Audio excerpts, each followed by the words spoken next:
Amen. Amen. You may be seated. Thank you, worship band. Good morning, everyone. Yes, this is the Saturday night worship band. Maybe you've only been coming to Redwood Covenant for a little while and you're noticing things are a little bit different this morning. Well, that is the Saturday night service known as Elevate. That's the worship band, and I'm the Saturday night pastor, but here I am out of place a little bit on Sunday morning. I know Pastor John has had you guys going through a search for the Holy Grail, this wonderful adventure sermon series, and I have been this extremely mean pastor who has the Saturday night service going through the 7 deadly sins, racking everyone with guilt, and we thought we'd share that with you this morning.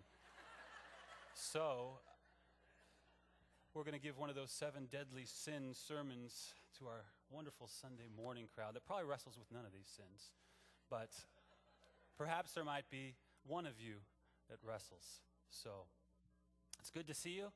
It's good to see the people up in the balcony. Good morning. Yay, I got a hand wave. All right.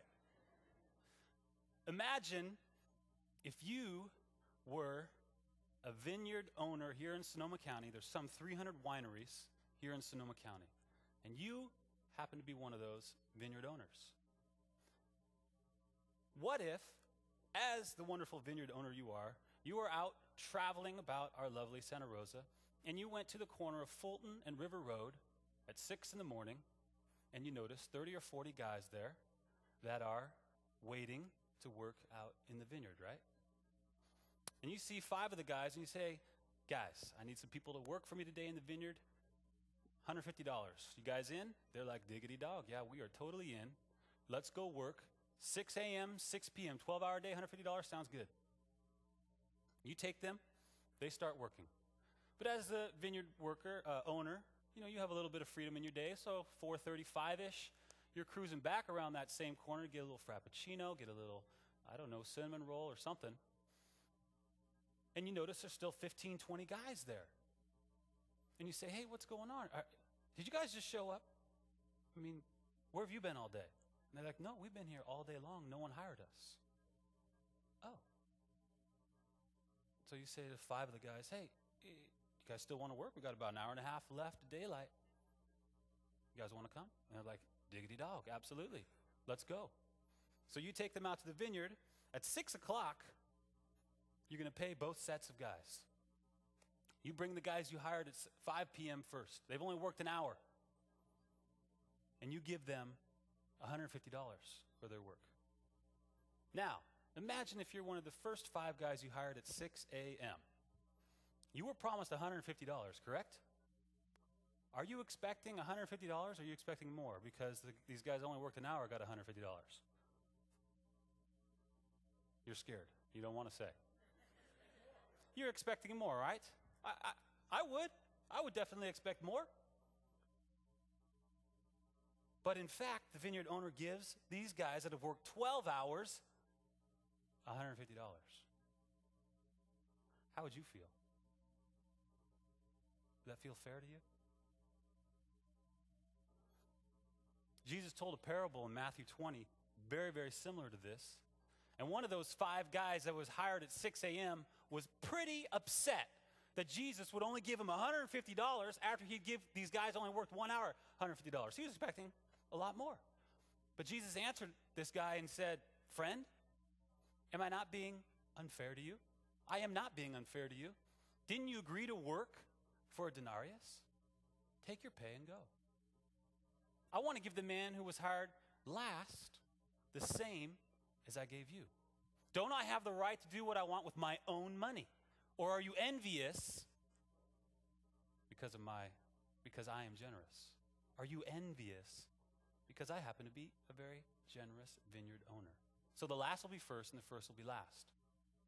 Now, growing up, when I read this parable, I thought it was very unfair, very unjust. I totally didn't get it. And every time I came to it, I kept saying, Lord, someday you will explain this to me because I don't get it. Because it just seems so unfair. But now I get it. God uses atrocious mathematics in his kingdom. 2 + 2 does not equal 4. And what Jesus is doing in this parable, he's doing 2 things at least. One, he is trying to say to his disciples, hey, you guys might be getting in first, But the prostitutes, the tax collectors, the outcasts, the lepers, they might show up to the party late, but I'm going to treat them exactly how I treat you, with all my love. Because there's no way you get into this kingdom on your own merit. It's all because of the kindness of the vineyard owner. And secondarily, especially for almost every one of us here in this room that are Gentiles, this is a Jew-Gentile parable.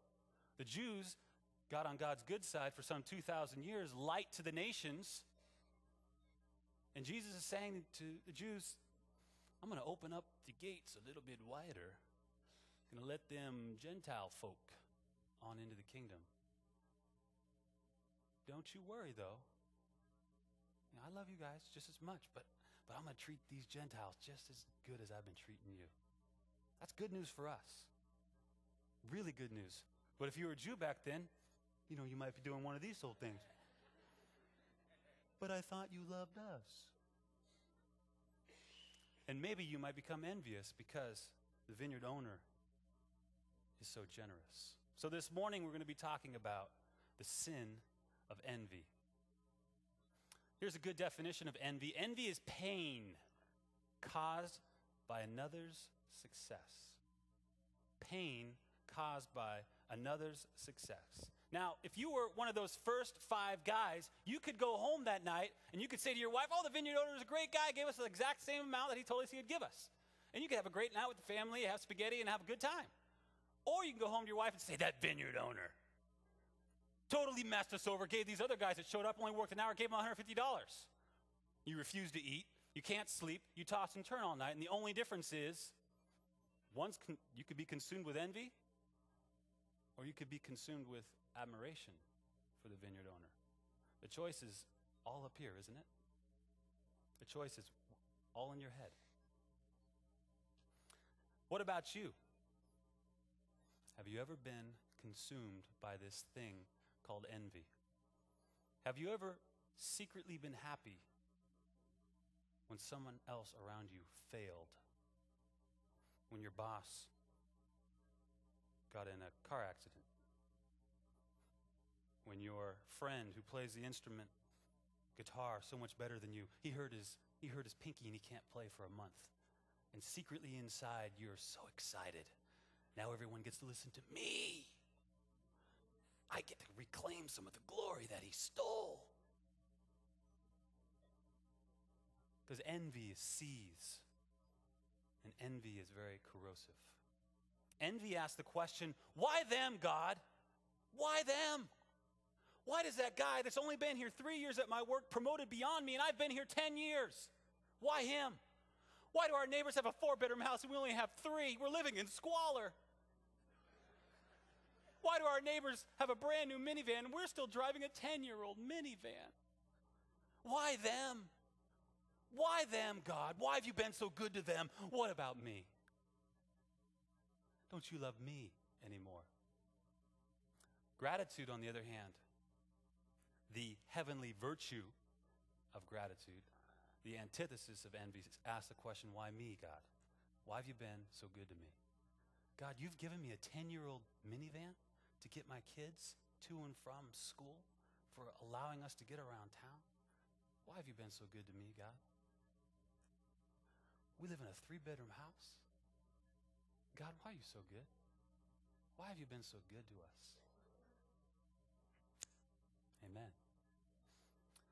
Proverbs says this, a heart at peace gives life to the body, but envy rots the bones. A heart at peace gives life to the body, but envy rots the bones. I wish I could stand up here and tell you I've never experienced this awful, evil sin. But I've experienced it more than once. But the most profound time that I was caught in the trap and the corrosive power of envy was when I was 16 years old and I was a high school student at Pioneer High School. I had this friend who I thought was so arrogant and so shallow. And the reason I thought that, of course, was because he was smarter than me. And he could play more instruments than I could. And every time he would play the piano, especially, we'd go to a party. He'd start playing the piano and the girls would swarm around him. And I would just walk over with my root beer. over here, and I'd say, why him, God? Why not me? And I would say, oh, Lord, if only I had continued to play the trumpet, but no, I gave it up. All the girls would be over here if I could only still be playing the trumpet.